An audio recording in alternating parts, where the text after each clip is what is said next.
All right, guys. Well, welcome to Jules Undersea Lodge. Alex, return visitor. Indeed. And Sage, first time. So happy to have you guys. And this is part of our marine conservation series that we're doing as part of the Project Neptune 100 mission. And we're doing a lot of science. We're very excited about that. But equal to that is just really kind of creating that inspirational point for kids to look at and say, hey, this is something that I'm interested in. This is a topic that I believe is relevant, and it's something that maybe I could, find a career in, or if nothing else, I could at least move forward in the world as someone who, cares deeply about marine environment and is going to be, making choices in my life that'll help protect that. So that's what we want to talk about today is with you guys is professional responsibility, both at the corporate level and as an individual within the diving industry. And with that in mind, Alex, why don't you give us a little bit, just a thumbnail sketch of your broad and varied career? Well, I started diving during the Johnson administration. I've been a scuba instructor for over half a century. I spent the first half of my career in the dive industry, and then in the late 90s, watching the ocean circle the toilet bowl, I wanted to do something about it. So I made a career shift into conservation and marine science. I got a PhD and another master's degree, and was working in my role at that time. I felt was kind of a conduit between the dive industry and the conservation community, and worked with several NGOs. And then in 2009, had the wonderful opportunity to join the faculty of College of the Florida Keys. Spent a decade on faculty as a professor of marine science, and developed some extensive field-based courses that we were proud of. And then when I retired in 2019, that curriculum, I felt I didn't want to see it die. And I thought if I could refocus it toward dive professionals and create a comprehensive course on sustainability, resource management, etc., it would fill an important gap that I think that we still have in our industry. But I'd also like to, before I get to that, on the subject of kids, because one of the subjects near and dear to my heart when I was teaching, I would talk to a lot of kids and parents who wanted an ocean career, and often their default thought was, I want to become a marine biologist. Yeah. And I would always tell them, no offense intended, the world does not need another marine biologist. The world needs people who are motivated to work in all aspects of ocean conservation, and no matter what your talents are, there is a place for you. Mm-hmm. What often discourages kids who aren't science oriented is they learn they have to take calculus and organic chemistry and all this stuff that they're not really attuned to.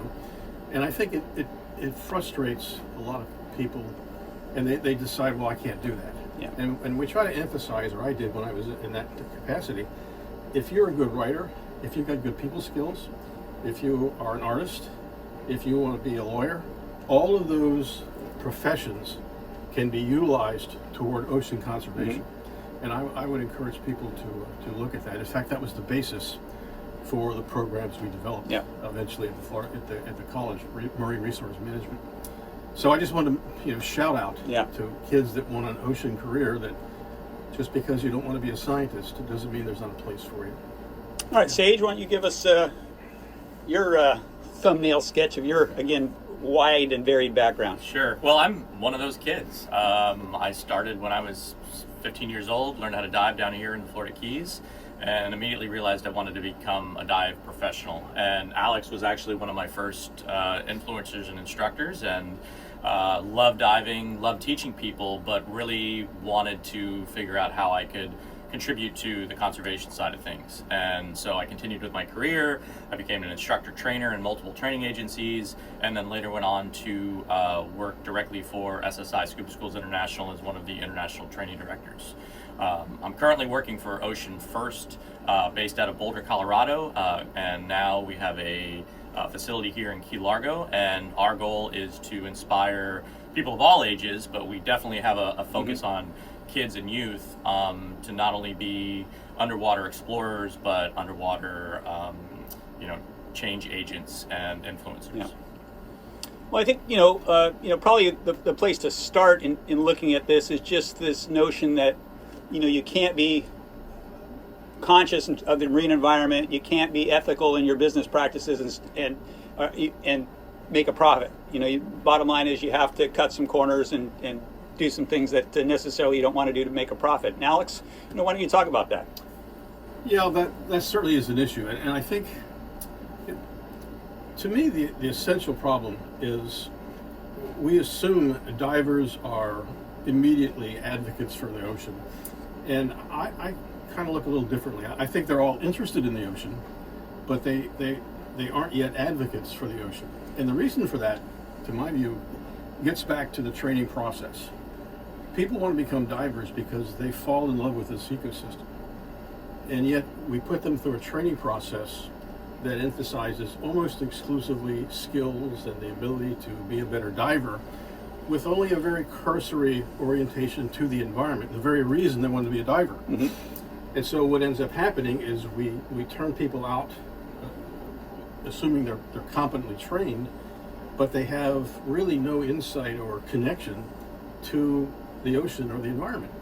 And so, of course, as they don't really understand what they're looking at, once it's no longer novel or pretty or scary, they decide, well, I'm bored, I'll go do something else. Mm-hmm. And that's a huge problem, because with a little bit of direction and retweaking the way that we train people to provide that environmental knowledge, then they can take that next step and become an advocate, Mm-hmm. because they understand how the ecosystem works and what's wrong with it, and they acquire a connection. They don't just get educated.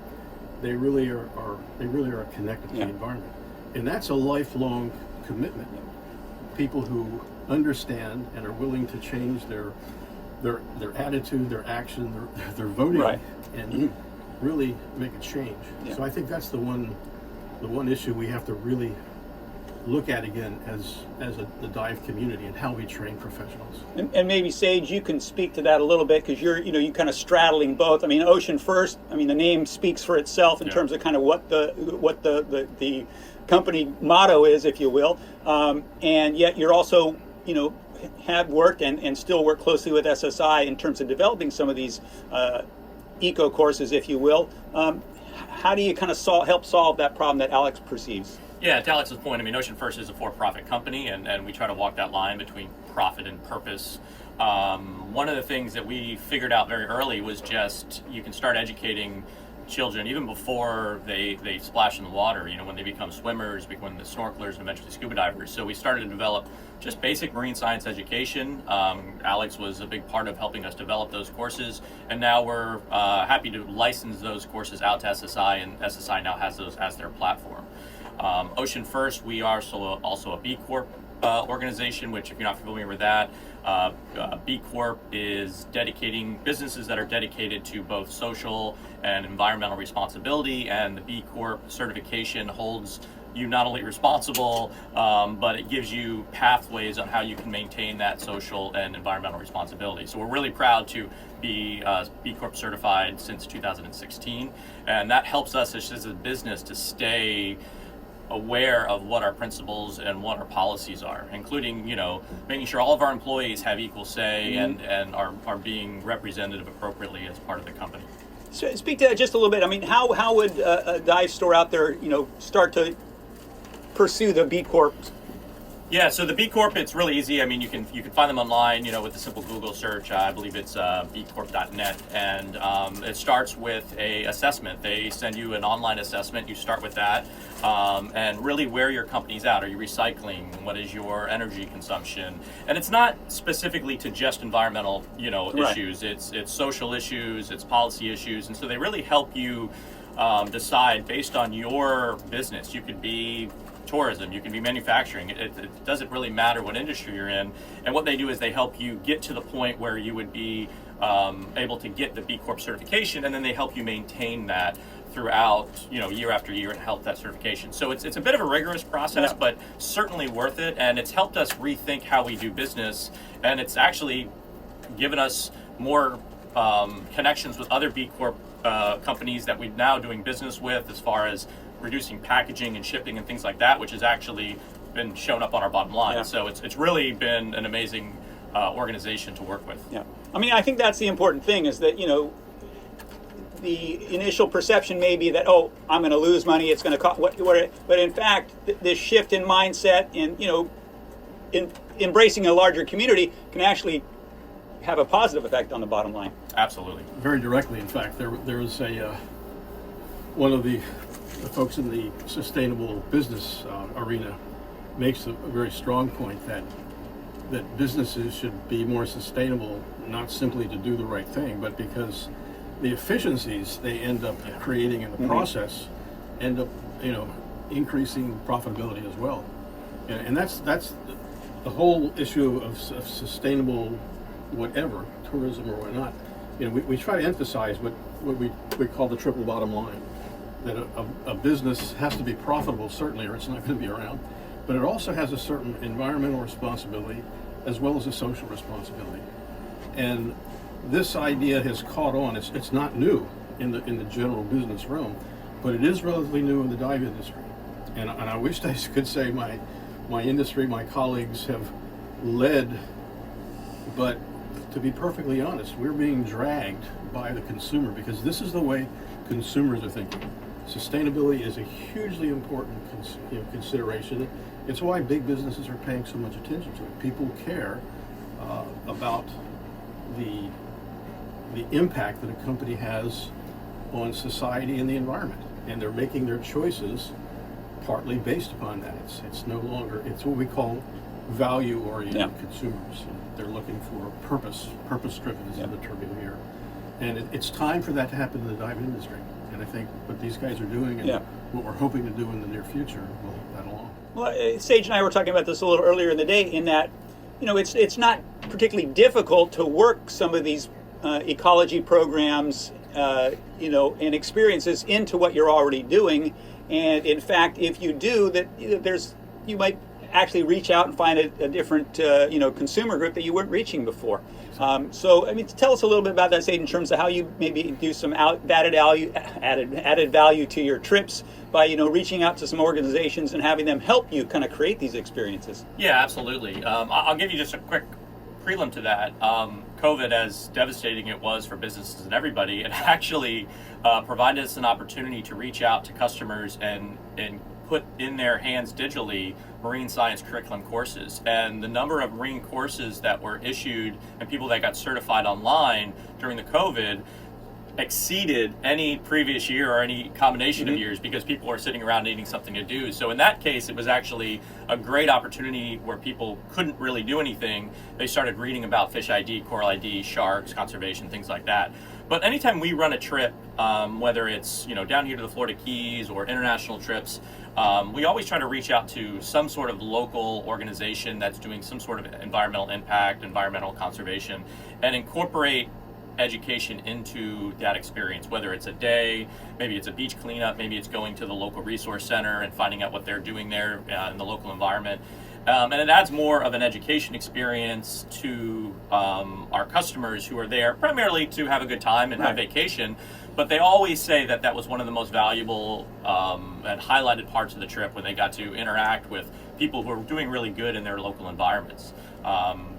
Travel itself has its double-edged sword as far as impact versus bringing resources to an area. So we want to try to bring as many resources and much education as we can to minimize that impact. Sage brings up a couple of points as well, two other phenomena. Right now, in addition to consumers wanting to be more sustainable, the interest in citizen science and what's termed voluntarism is very, very important. So that it's not a matter of do no harm, it's actually coming back and having had a positive impact. And that's very, very appealing to people, and there's substantial verification of that. And that's really what kind of makes a diving vacation or a holiday more than just an opportunity to rest and relax, and you actually are making a contribution, you're feeling challenged, you're feeling like you've made a difference. And there are a number of businesses today that are capitalizing on that in very substantial ways. There are entire businesses that are based upon citizen science and volunteerism opportunities. So Alex, ultimately, if I'm a motivated business person, a lot of this information is available. I can track it down. At the same point in time, there's the person that like, okay, where's the course? Where's the instruction? How can I get it? How can I take advantage of somebody doing all the work for me and presenting it to me? And I know that that's something you've already done. So why don't you tell me a little bit about the programs that you've established to do that within the diving industry? Absolutely. However, the one point that I would like to make, and I've seen the lack of success so many times, this commitment, that Sage is describing, that has to be top down. Mm-hmm. Because if you don't have the commitment from management to incorporate all of this into the business model, it just falls apart. And I've seen it so many times where there's a very well trained, enthusiastic entry-level employee who comes in, and all of a sudden there's all these wonderful things happening. Management never buys into it. Doesn't really quite happen. They leave 6 months later because they're frustrated, and everything collapses. So the most important point is there has to be, at the top level, a commitment to do this. As far as how, indeed, there's no reason to reinvent the wheel. Sustainable business practice has been well evolved for a couple of decades, not in the dive industry. And what I've attempted to do in my sustainable tourism course is to provide an overview of what the big picture is, and then look at the specific issues on how do you effectively communicate an environmental message, what are the opportunities out there in terms of customer demand and attitude, and then we put a big emphasis on understanding the environment. We spend a great deal of time on really understanding the ecology of coral reef, not just naming critters, but how does that system work? And likewise, because it's now a $500 million industry, we spend time on shark ecotourism, and we talk a lot about sharks as organisms, but also the social economic aspects of what's there. And so we turn out a student who comes in as a dive professional with an understanding of the idea of sustainable tourism, where they can go for additional information, and the understanding of the ecosystem and how to communicate that. Now, my disappointment, I guess I would say, in the 4 years I've been doing this program is doing it face to face. I haven't reached nearly as many people as I wanted. And that's the relationship that we're hoping to change with Ocean First Education, because we're going to be putting some of the appropriate material in the course online. And so it can be accessible to anyone, at least maybe 20% of it at least. And then there'll be opportunities, I'll let Sage explain, where they can follow through with that and actually receive some solid face-to-face training. Yeah, so in partnership with Alex, we're developing a program called an Adventure Leader, and the idea is it's primarily for dive professionals. However, certainly if interested parties would want to participate, we could probably create additional programs which would be similar for just a lay person or a lay diver.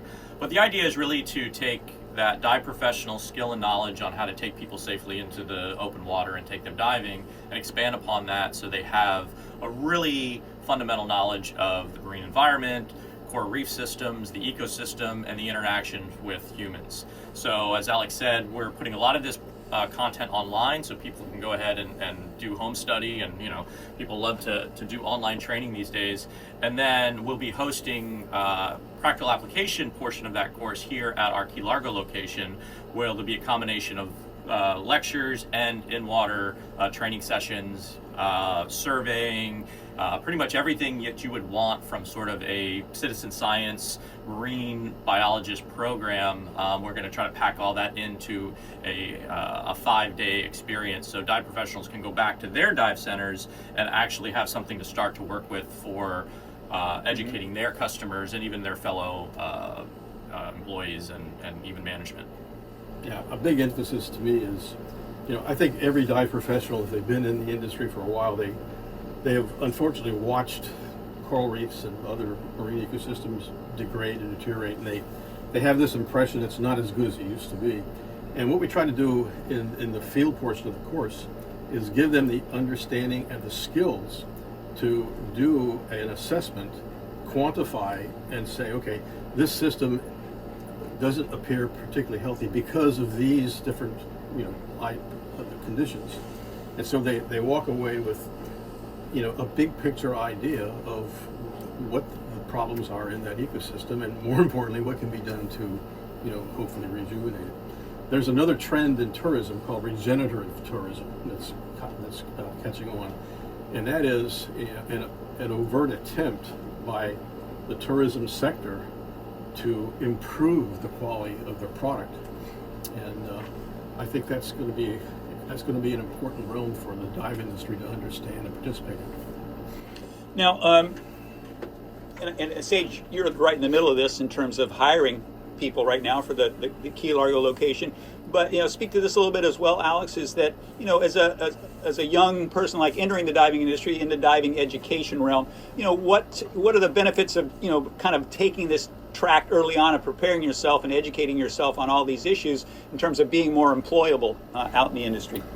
Social media has fundamentally changed this, because in the past, you really need to have the support of a brick and mortar entity that would kind of serve as the center of focus. Mm-hmm. And there are now, surprisingly, a number of dive professionals who don't have brick and mortar, they don't fill tanks, they don't sell equipment, yet they are able to build a social network that when they go from one employer to another, they bring with them that social network. And I think it's made a huge difference in terms of one's employability. It's not a matter of, you're what I call just another instructor. Yeah. You are bringing your social network with you to that employer, and boy, you're a lot more valuable than just someone who's filling a position. Yeah, I'll speak to that just briefly from behind the camera here, and that we involved, one of the biggest social media influencers in the diving industry in this Project Neptune 100 early on, and she was it was very beneficial to us in terms of what she brought to the table in terms of the exposure for our YouTube channel and helping Joe get some of his social media platforms a little more dialed in and in tune. So by all means, us old guys with the big fat thumbs aren't always the best ones to be working that keyboard, for sure. Exactly. I saw that video. It was quite impressive. Yeah. No, I mean, I can tell you that video that she put out, I mean, it made a huge difference in terms of what our YouTube channel. It was greatly appreciated.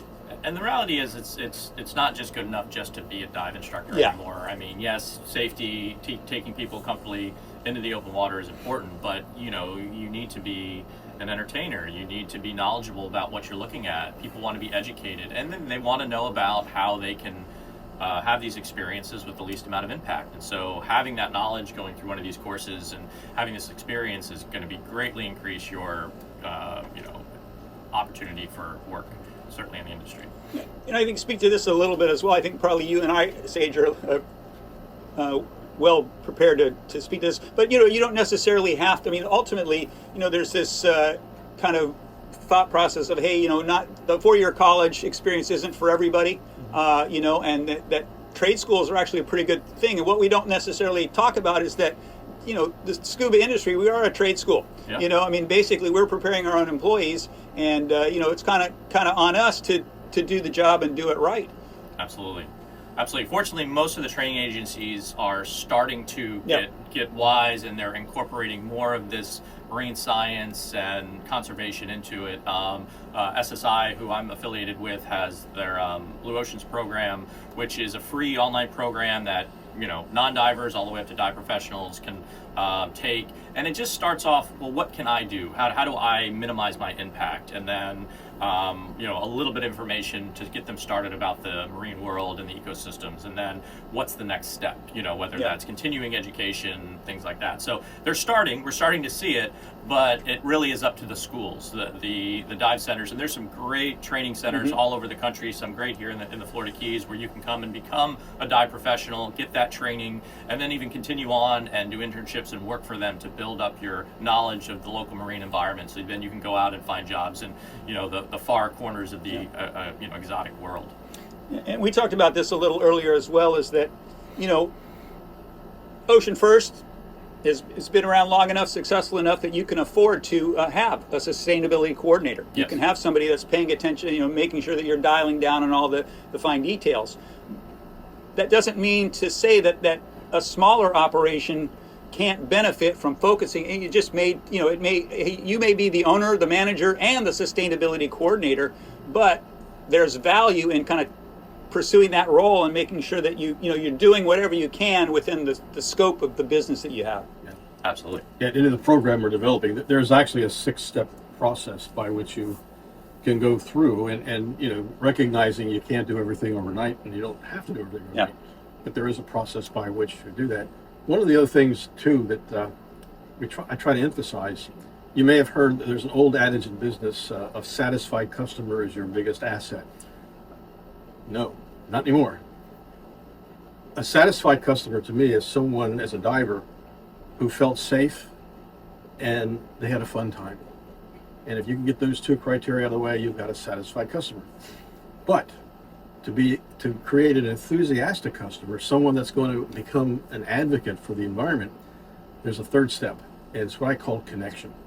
You've got to connect that individual with that experience. They have to feel fundamentally that, you know, my life is improved by what I'm doing. And if you can get that 3rd step, you know, I went to a business course once, and they said, you know, a satisfied customer may be supportive, maybe they'll give you a good review, but an unsatisfied customer, you know, will tell all their friends. To me, the other end of that continuum is an enthusiastic customer, and I show my students TripAdvisor reviews of dive operators that are truly creating enthusiastic customers, and they are glowing. They're absolutely glowing, and it's pretty evident in looking at those reviews why they're doing this, and they're becoming so successful because they understand this connection idea. And if you don't understand how that ecosystem works, you can't connect them.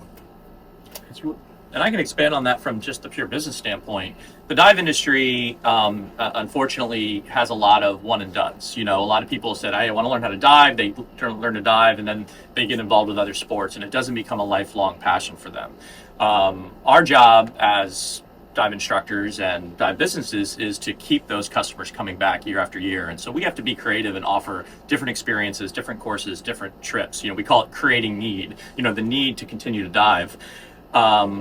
This generation, or the younger generation, they are inspired by conservation. They are inspired by going places and seeing places that are untouched and environmentally protected. And so you can get that experience through incorporating some of these marine science and conservation policies, because people are going to want to continue to do that with you, rather than saying, well, I went diving, that was great, now I'm going to go on to the next sport. So it's good for business, and we can attest to that at Ocean First.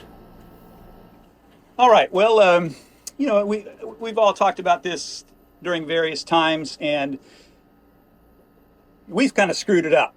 You know, the old guys, you know, we've done the damage, and now we're kind of saying, hey, can you help us out? Can you help us fix the problems that we've created?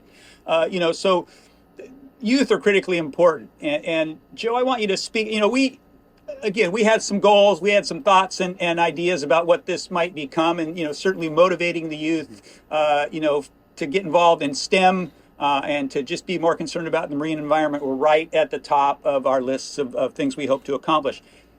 How are we doing so far? Talk to us a little bit about the kids, man. So the kids are lighting up when we talk to them.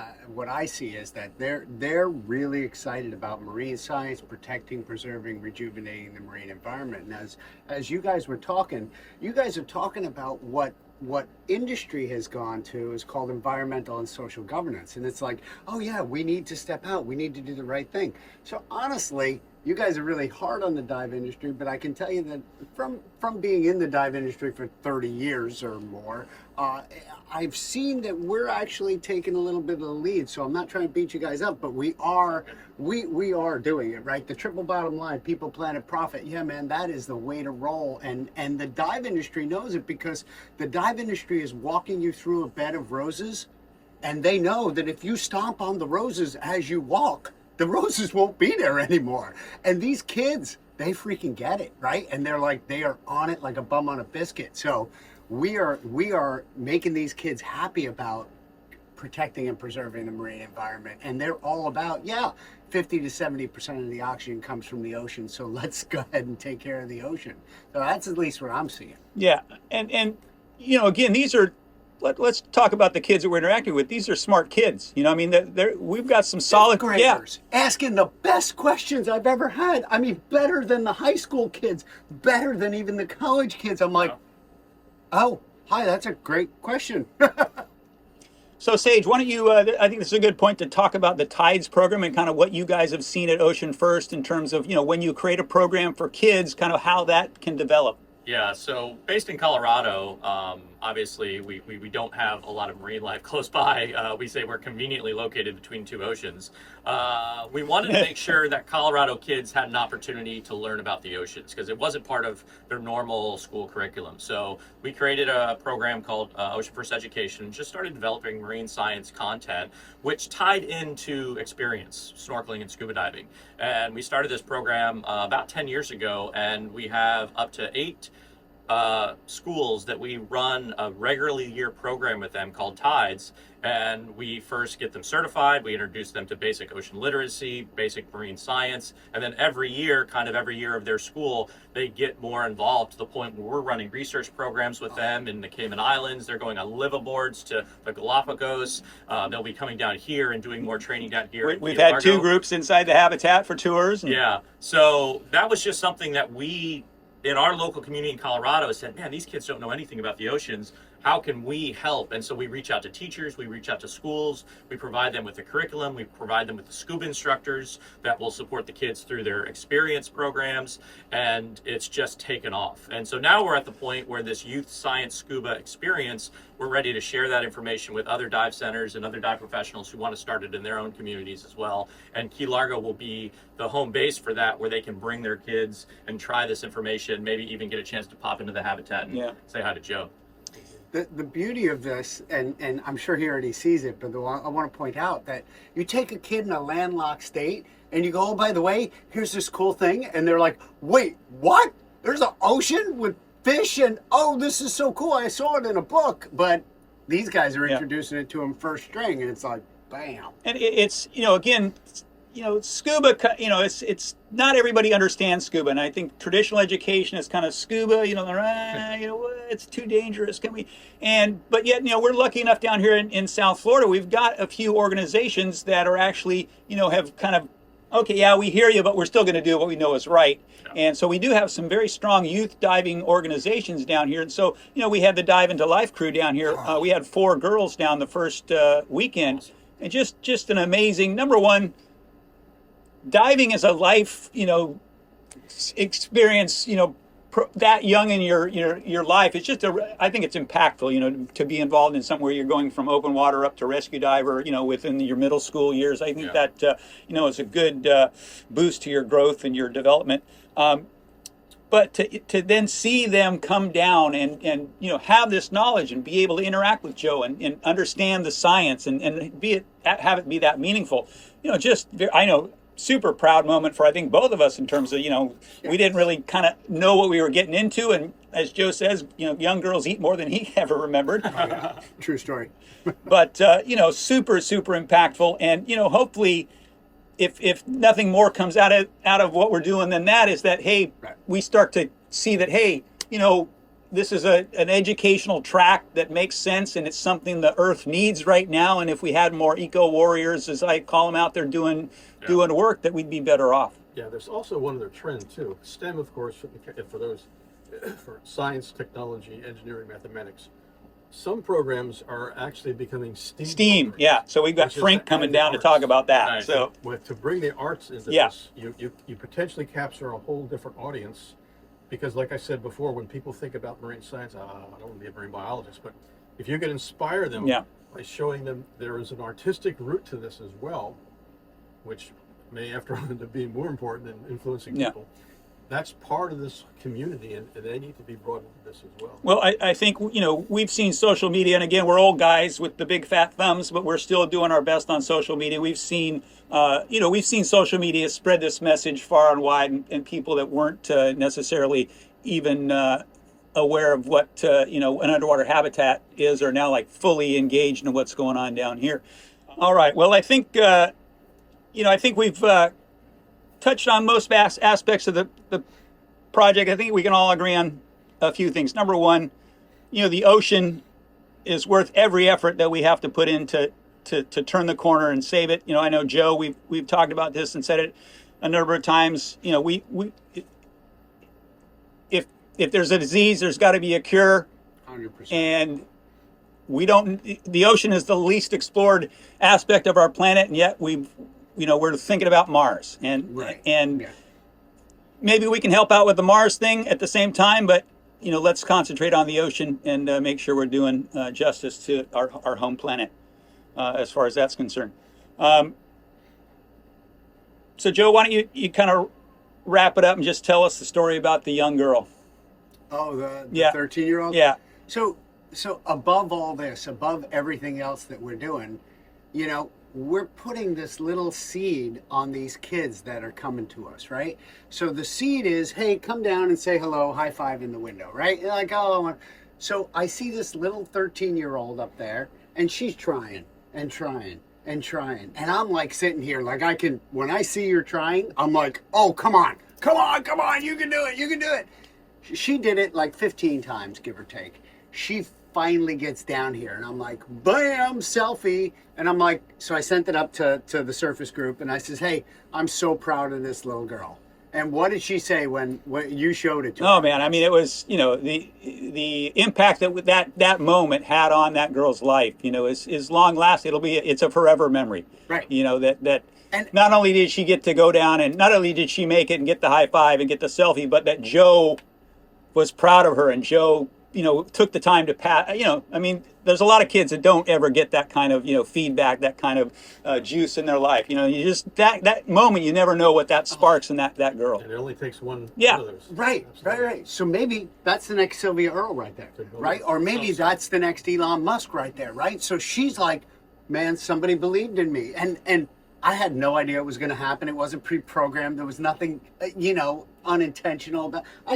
She came down, and I was like, yeah, I'm proud of that girl. She kept at it. So it's that kind of thing. If you can incentivize a kid on a regular basis, just give them a word of, a helping hand or a hand up or a high five, man. These kids will eat that up. They're starved. So get them out there protecting, preserving, and rejuvenating the marine environment. They're excited about it. Yeah, I think that I've spent enough time talking to you all of you guys that I think all of us at this point in our lives, I mean, inspiring that kid and seeing that kid take a little nugget that we gave him or a little bit of instruction and really kind of take it to the moon and really do something with it. That's it for me. I mean, that's all I need to have happen. Absolutely. I'm challenging each and every one of them. They're like, well, what about the record? I'm like, I don't care about the record. You come down here and break my record. They're like, what? And like, when you put that little kernel in them, they're Yeah. like, maybe, okay, yeah, all right, right? So now they're growing up going, yeah, I can do that. You're damn right I can do that. So it's cool. Right on, guys. Can I Thanks. do one other thing? Yeah. You're getting a screen. I'm Oh, gonna take a screenshot. You got to get bored down here once in a while. So I wanted to give you a copy. What of are that. we reading? Beneath the Blue Planet. Reef Smart Education. Oh, I love it. Thank you. Oh boy. To Dr. Deep Sea. 100 days or bust. Oh man, I love it. Right on. I love it. That's epic. Yeah, we're gonna do some cool things with this. Yeah, no, I love it, man. Thank you so much. I appreciate it. Oh, that's beautiful. Like, oh wow. Yeah, that somebody put a lot of time into it when you have the. That was my COVID project, actually. Yeah, it's. I get you on that I one. sit home for 2 years. It's Well, a you gotta crazy do something project. else. Gorgeous. See, this is the kind of thing I can't do. I cannot take a picture to save my life. Well, fortunately, I know a lot of good photographers. Yeah, I'm no not one doubt. of them, No so- doubt. It's like one of these. Oh, yeah. Oh, this is a great gift. Thank Sure, you're you. welcome. I really appreciate it, Thank you Doc. for what you're doing. Oh, no. We're changing the world one kid at a time, Yeah. I swear. If we can pull this off, man, everybody's like, the record. I'm like, yeah, whatever. Thane is like, yeah, we don't even give a crap about the record. Well, I mean, here's the thing. We've talked about this, and Jan and I and Joe had many a meeting, and we, truly that's the last thing on. We try to downplay it. Now the media, you can't control the Oh, narrative, and that's their come on. narrative. but at least they do. At least they let us get that message across. At least the message that, hey, yeah, we really don't care about the record. I mean, we've already talked about this.